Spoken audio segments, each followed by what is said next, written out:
Buenas tardes, mi nombre es Rodolfo de Jesús Heredia Sororio y hoy les voy a exponer acerca de lo que son los postulados básicos, qué son los postulados básicos, cuántos son, para qué sirven y cómo nos ayudan a registrar de manera correcta la parte contable de un ente económico independientemente de cuál sea pues comencemos. Primero vamos a empezar por definir correctamente qué son los postulados básicos y se definen como que son fundamentos que rigen el ambiente en el que debe operar el sistema de información contable y dan la pauta para explicar en qué momento y cómo deben reconocerse los efectos derivados de las transacciones. ¿Qué quiere decir esto? Bueno, prácticamente los postulados básicos son una especie de guía que nos van a servir para hacer los registros contables de una manera correcta, no caer en malas prácticas ni ilegalidades, hacerlo todo como debe hacerse bien.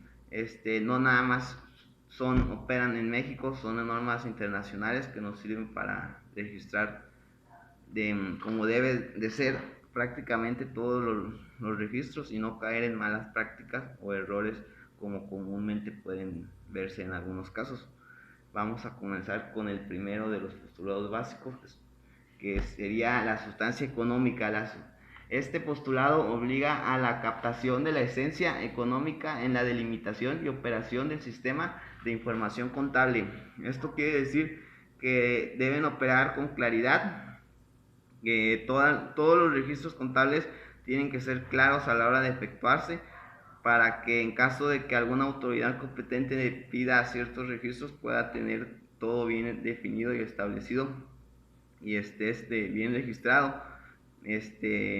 Habla también de que todos los asientos contables, toda la parte financiera tiene que estar sobre todo clara a la hora de haberse hecho, que no tenga por ahí ciertas cosas no bien específicas o bien remarcadas, tienen que estar todo de manera pues transparente y registrado de la mejor manera posible para que en caso de que alguien llegue a requerir algunos tipos de información de la contabilidad pueda entenderle de la mejor manera posible ya que está bien registrado. El segundo es la entidad económica. Es la unidad identificable que realiza actividades económicas y está constituida por combinaciones, recursos humanos, materiales y financieros, conjunto integrado de actividades económicas y recursos.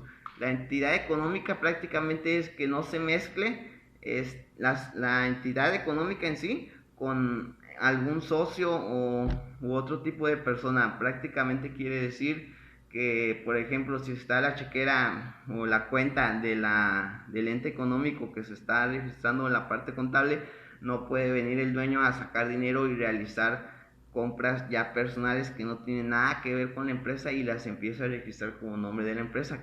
Marca que hay una división entre lo que es el ente económica y las demás partes que son los socios y toda esa parte. Ya eso traería en la utilidad de que se generó en caso de que sea un ente económico con finalidad lucrativa y ya ellos aparte en sus registros contables personales ya registrarían sus propias operaciones, pero no mezclarlas las unas con las otras para no caer en la violación de lo que sería la entidad económica al hacer malos registros contables de esa manera.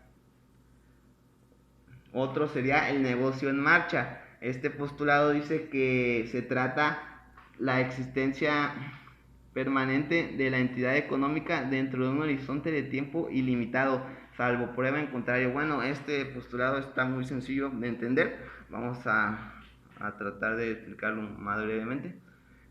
Y dice que en el momento en que se registra un ente económico, pues se registra por un tiempo muy largo, porque prácticamente cuando alguien pone un negocio en marcha, pues no espera que vaya a durar unos meses o unas semanas, no esperamos que dure la mayor cantidad de tiempo posible y que se mantenga muchos años. En caso de que empiece a tener problemas o se vaya a la quiebra o algo, se tiene que registrar de manera correcta conforme a las leyes del país en el que esté registrado para no caer en la violación del negocio en marcha, que sería no registrar en el momento en el que el negocio ya está decayendo y empieza con liquidaciones y prácticamente en la quiebra y que va a cerrar, que se tiene que informar, como aquí hayamos que lo menciona, en caso de que el negocio vaya a dejar o esté ya dejando de operar. Otro es la devengación contable, que menciona que son los efectos derivados de las transacciones que lleva a cabo la entidad económica con otras entidades, de las transformaciones internas y de otros eventos que la han afectado económicamente, los cuales deben reconocerse contablemente en su totalidad. ¿Qué quiere decir esto?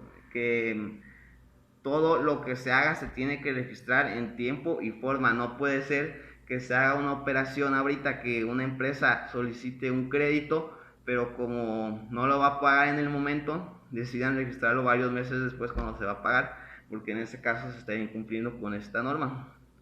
Prácticamente dice que si lo que se haga se tiene que registrar tal cual como es en el momento en que van sucediendo las cosas, no irse saltando los tiempos. Todo se tiene que hacer conforme lo va diciendo, y aprender a diferenciar entre lo derogado, devengado y lo realizado, que sería prácticamente lo devengado, las operaciones que no importa si se pagan o no, que se tienen que identificar bien en los registros contables, aunque no se vayan a estar realizando como tal en ese mismo momento preciso.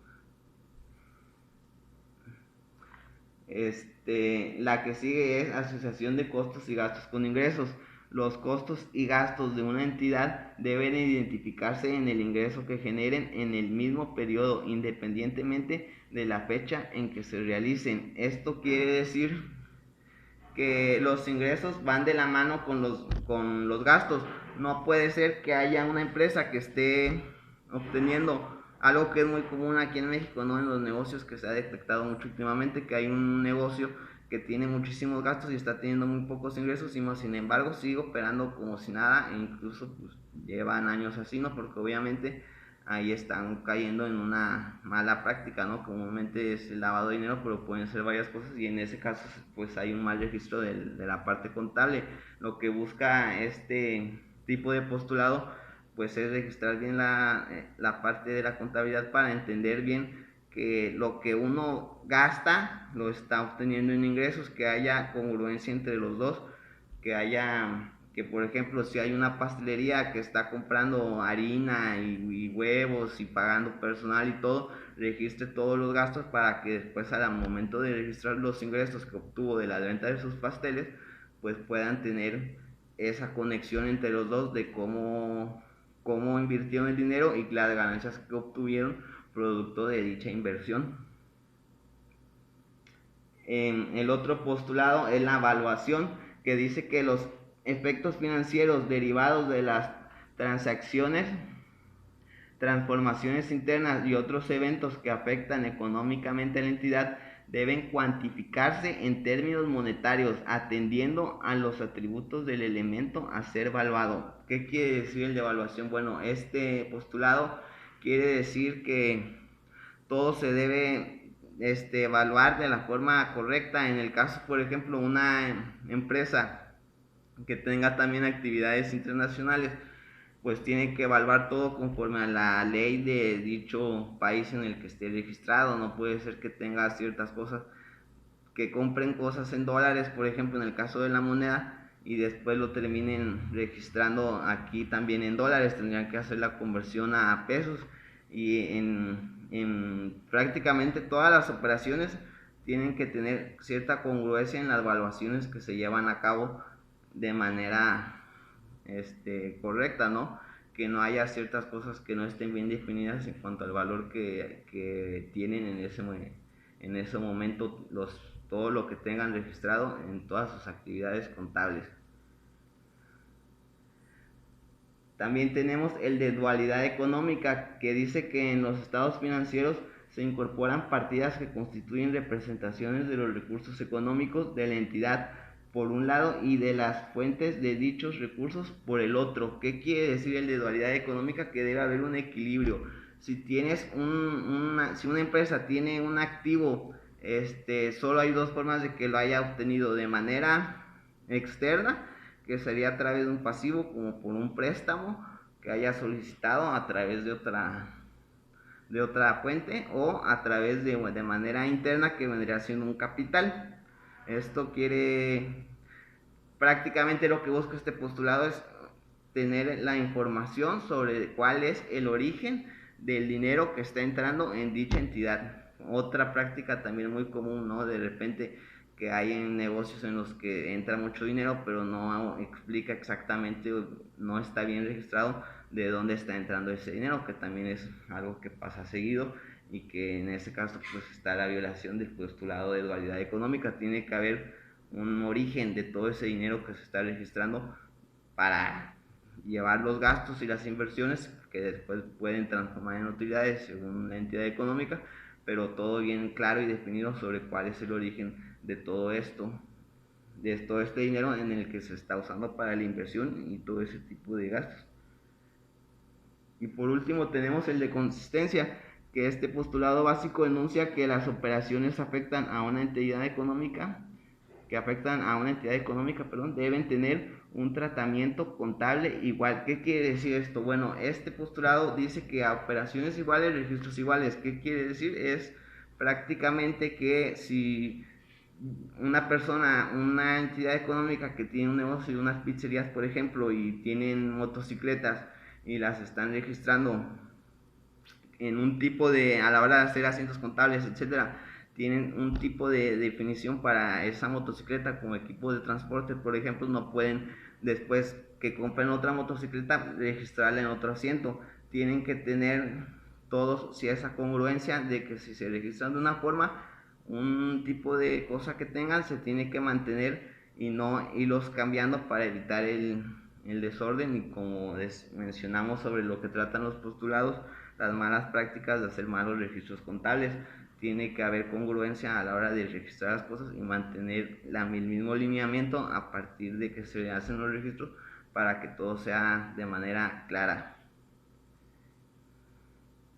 Y bueno, las conclusiones sobre los postulados básicos es que nos ayudan de, para basarnos en ellos y hacer las formas de manera correcta y sobre todo legal, para no caer en malas acciones de hacer malos registros contables, y son una parte fundamental en la contabilidad para registrar todo como se debe hacer y hacer las cosas bien hechas.